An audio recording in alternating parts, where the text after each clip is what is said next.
امید دولت سے نہ رکھو کہ یہ تمہارے لیے کوئی مستقل شے ہے اور یہ تمہاری وفادار رہے گی. کچھ پتہ نہیں آج تمہارے ہاتھ میں کل کسی اور طرف چلی جائے. امیدیں اپنی اولاد سے مت باندھو.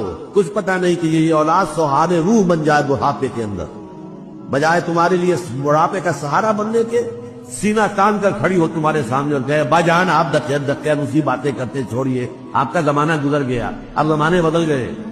اس وقت آپ سوچیں گے اچھا یہ جس میں میں نے اپنے آپ کو انویسٹ کر دیا, ہما دم لگا دیا اپنے آپ کو, اور آج اس کی کیفیت یہ ہے.